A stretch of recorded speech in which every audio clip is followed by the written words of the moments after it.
আল্লাহ তাআলা কোরআন পাকে বলছেন, কুল ইন্নানি আনাল্লাহ লা ইলাহা ইল্লা আনা ফা'বুদনি ওয়া আকিমিস সালাতা লিযিকরি।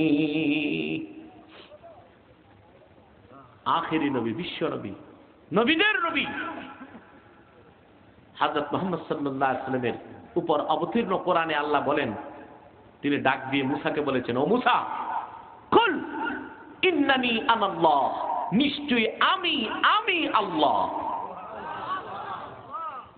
লা ইলাহা ইল্লা আনা, আমি ছাড়া আকাশ ও জমিনে অন্য কোন ইলাহ, ফা'বুদুনি, অতএব আমারই দাসত্ব করো, ওয়া আকিমিস সালাতা লিযিকরি, আর নামাজ কায়েম করো আমার শরণার্থে। সুবহানাল্লাহ। অনেকে আবার অপব্যাখ্যা করে, জিকির মানে নামাজ, আবার মুখের জিকির কি? নাউযুবিল্লাহ। এই কথা বলে ইমান থাকবে?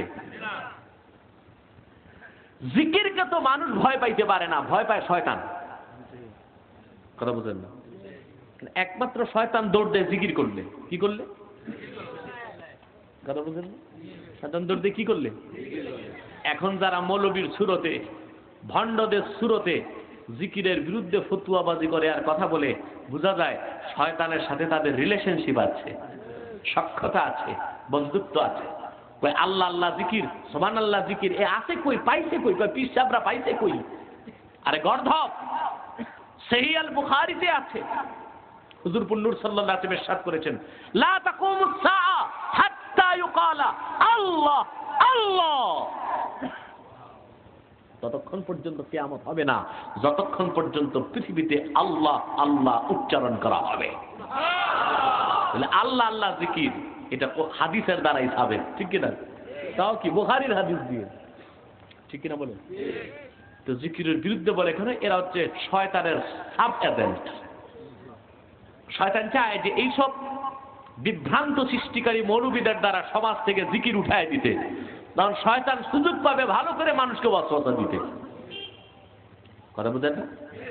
প্রশ্ন হচ্ছে, আমাদের জিকির হচ্ছে নামাজ, রোজা, হজ, যাকাত, মুখে আল্লাহ আল্লাহ উচ্চারণ। আল্লাহর জিকিরটা কেমন? কথা বুঝে না? প্রশ্ন আছে, আল্লাহ কিভাবে জিকির করেন? বান্দা জিকির করে পচা কাদা পৃথিবীর মাটিতে, আর আল্লাহ জিকির করেন পৃথিবী ছাড়িয়ে, ধুলক ধুলক ছাড়িয়ে, সপ্তাকাশ পাড়িয়ে, লামাকাল্লা জামানের উপরে ৭০,০০০ নূরের পর্দার উপরে, নূরের আরশে বান্দার জিকির করেন। কোনটা আল্লাহর জিকির, কোনটা বান্দার জিকির? বান্দার জিকির কি, আল্লাহর জিকির কি? দেখেন,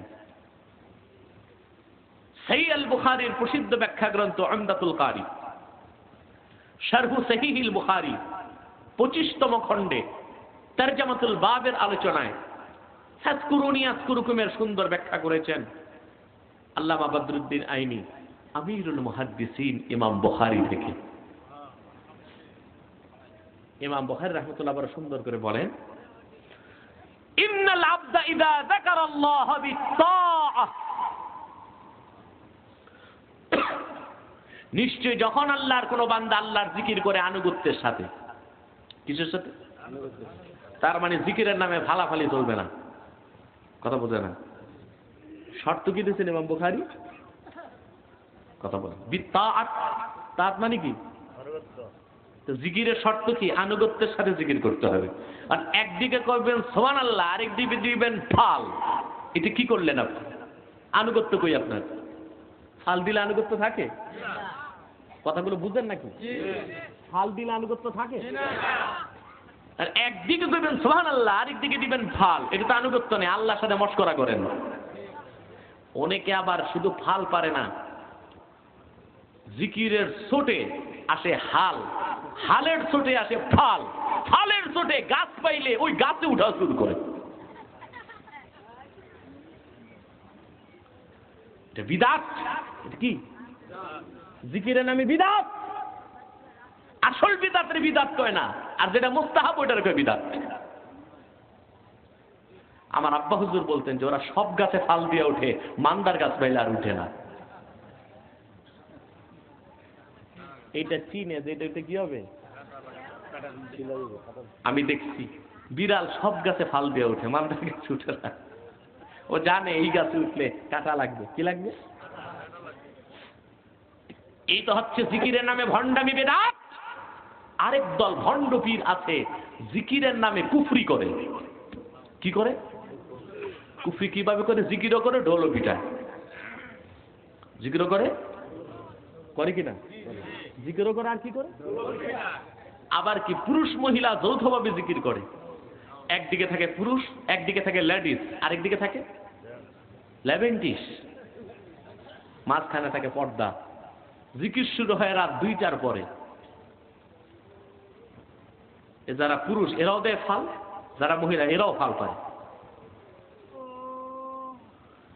পর্দা সরায় দেওয়া হয়, কয় মনের পর্দা বড় পর্দা। লাইট বন্ধ করে দেওয়া হয়, কয় মনের আলো বড় আলো।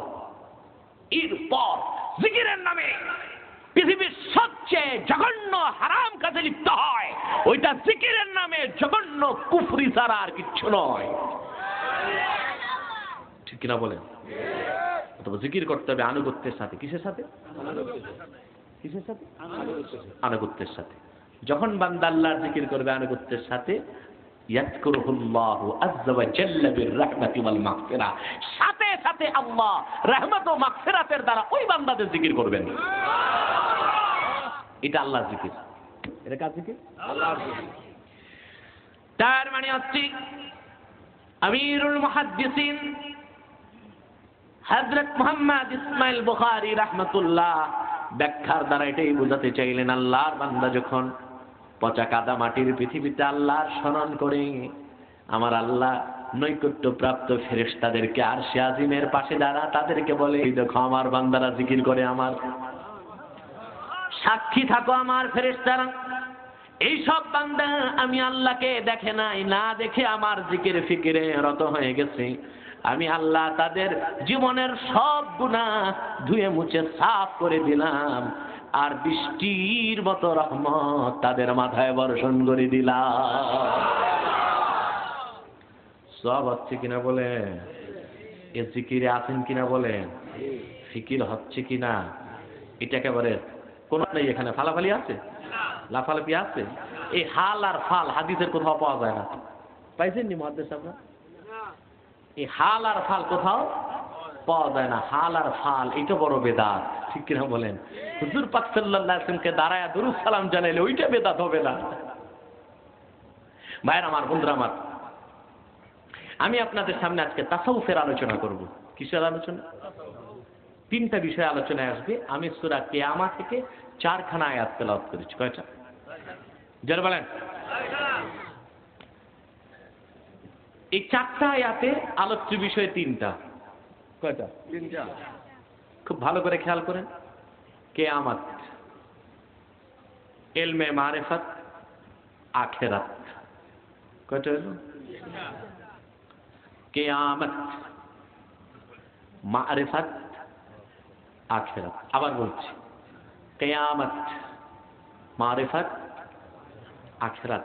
4 আয়াতে আলোচ্য বিষয় 3টা। আমি অধমকে যদি এই 3টা বিষয়ে আলোচনা করতে হয়, হক আদায় করে কমসে কম 3 দিন সময় দিতে হবে।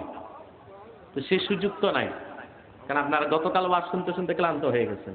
ঠিক কিনা? আবার জি, আবার আপনারা আজকে চরম আগ্রহ নিয়ে শীত আর কুয়াশাকে অপেক্ষা করে চতুর্দিক থেকে পিপিলিকার মতো ছুটে এসেছেন, জমাটবদ্ধ হয়ে বসে আছেন। অবশ্যই আপনাদের ধৈর্যের দিকে আমাকে লক্ষ্য রাখতে হবে। ঠিক কিনা? চোখ বন্ধ করে ওয়াজ করলে হবে? অনেকের অভ্যাস, ময়মনসিংহ এলাকায় ওয়াজ করতে অনেকে যায় চোখ বন্ধ করে, কারণ ওইখানে প্রধান বক্তাকে দেয় ওয়াজ করতে রাত 2টার পর। বুঝলেন না? এমনি দেশি বক্তারা ওয়াজ করতে থাকে, প্রধান বক্তা এটারে বসায় রাখে দুলা মিয়ার মতো। মানে এই প্রধান বক্তার মূলা ঝুলায়া মাহফিল সারা রাত টিকায়। রাত 2টার পর যখন লোক অর্ধেক ছুটা শুরু করে, তখন তড়িঘড়ি করে হুজুর খানা বন্ধ করেন, জলদি স্টেজে যান। ওই সময় এসে দেখা যায় সামনের অর্ধেক লোক ঘুম, ডান দিকে কিছু লোক চিৎপটায়, বাম দিকে কিছু বসে আছে, পিছনে কিছু বুড়া ঝুমে 19 আর 20 করে। তো ওয়াজ করা কি সম্ভব? তখন বক্তা চোখ বন্ধ করে যা মুখস্থ আছে বলতে থাকে। আমার ওই অভ্যাস নাই। আপনারা কতক্ষণ আছেন আমি জানি না, তবে নিয়তটা ঠিক করতে হবে, ঠিক না? নিয়ত ঠিক করছেন? আজকের সমাপনী দিবসে কিছুক্ষণ পর আখিরি মুনাজাত করে, গুনাহ মাফ করে, নিষ্পাপ হয়ে, আল্লাহ ওয়ালা হয়ে, বেহেশতি হয়ে কারা কারা বাড়ি যাওয়ার নিয়ত করে বসেছি, হাত তুলে আল্লাহকে দেখান।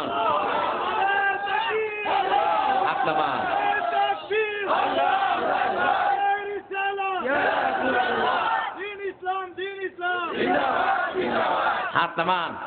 আল্লাহ যেন হাতগুলোকে কবুল করেন, মঞ্জুর করেন, আল্লাহ আমিন। আল্লাহ তাআলা কি বলছেন শোনেন। এবার সরাসরি মূল আলোচনায় প্রবেশ করতে যাচ্ছি। আল্লাহ তাআলা বলছেন লা উকসিমু বিয়াউমিল কিয়ামা, শপথ করছি কিয়ামত দিবসের। শপথ করছি কিয়ামত দিবসের। এখানে এরাবের অনেক আলোচনা আছে, ওগুলো আমি বলবো না, কারণ হযরত আলী বলেছেন কাল্লিমুন নাসা কাদরা উকুলিহিম, মানুষের জ্ঞান যদ্দূর ওয়াজ করো তদ্দূর। কথা বুঝতে পারছেন? জটিল কঠিন নাহব সরফের কোনো আলোচনা এখানে করা উচিত নয়। বাস তর্জমা জানলে আপনাকে হবে। লা উকসিমু বিয়াউমিল কিয়ামা, আল্লাহ বলছেন আমি শপথ করছি কিয়ামত দিবসের। ওয়ালা উকসিমু বিন নাফসিল লাওয়ামা, শপথ করছি নফসে লাওয়ামার। আয়াহসাবুল ইনসানু আল্লান নাজমা ইযামা, আয়াযুন্নুল ইনসানু আল্লান নাজমা ইযামা, মানুষকে ধারণা করছে মৃত্যুর পর তার লাশ মাটি খেয়ে ফেলার পর, হাড় হাড্ডি চূর্ণ বিচূর্ণ হয়ে যাবার পর, গোশত মাটির সাথে মিশে বেসাকার হয়ে যাবার পর, দ্বিতীয়বার সিংহায় ফুৎকার করার পর হাসরে বিচারের জন্য আমি আল্লাহ যখন তাকে বানাবো, তখন কি তার মাটিতে মিশে যাওয়া হাড় হাড্ডিগুলোকে আমি আল্লাহ কি জমা করতে পারবো না? এ প্রশ্ন কার? আল্লাহ প্রশ্ন করেন, আল্লাহ জবাব দিচ্ছেন বানা কাদিরিনা আলা আন নুসাম্মিয়া বানানা। হ্যাঁ, শুধু পারবই না, বরং আমি তার মৃত হাড় হাড্ডি গুলোকে সব জমা করে জোড়া লাগায় দিব। শুধু তাই না, তার আঙ্গুলের গিরাগুলোকে, অগ্রস্থিত অংশগুলোকে সুবিন্যস্ত করে দেবার ক্ষমতাও রাখি। এই হচ্ছে 4টা আয়াত। কয়টা আয়াত? আলোচ্য বিষয় 3টা। কয়টা? প্রথমে কিয়ামত, তারপরে জোরে বলতে হবে, তারপরে আখিরাত। কত কঠিন কঠিন 3 বিষয় নিয়ে আমি ক্ষুদ্র অধম বসছি, নিজেই ভয় পাচ্ছি। আল্লাহ কি করে দেখেন। কিয়ামতের কথা শুনলে তো কলিজা নড়ে উঠে। কিয়ামত বিশাল এক বিষয়, যাকে আল্লাহ কোরআন পাকে বিরাট খবর বলেছেন, ঠিক কিনা? কিয়ামত দিবসের কথা বলতে যে আল্লাহ তাআলা বলেন আম্মা ইয়াতাসাআলুনা আনিন নাবাইল আযীমিল্লাযী হুম ফীহি মুখতালিফুন। হে আমার হাবিব মুহাম্মদ সাল্লাল্লাহু আলাইহি সাল্লাম, ওরা আপনাকে জিজ্ঞেস করছে এক মহান বিষয়ে, এক বিরাট খবর সম্পর্কে তারা জানতে চায়, তা হচ্ছে কিয়ামত। আর যে বিষয়টিকে নিয়ে তারা নিজেরাই দ্বন্দ্বে লিপ্ত আছে। প্রথমবার সিংহায় ফুৎকার করার পর এই আকাশ ও জমিন, নদী নালা, পর্বতমালা, ধুলক ধুলক সব কিছু চূর্ণ বিচূর্ণ হয়ে ফানা হয়ে যাবে, ধ্বংস হয়ে যাবে। দ্বিতীয়বার সিংহায় ফুৎকার করার আগ পর্যন্ত, প্রথমবার সিংহায় ফুৎকারের পর ধ্বংসযজ্ঞ শুরু হবে, এর আগ থেকে আলামত প্রকাশ পাবে। দ্বিতীয়বার সিংহায় ফুৎকার করার আগ পর্যন্ত এই কোটি কোটি বছর হচ্ছে কিয়ামত।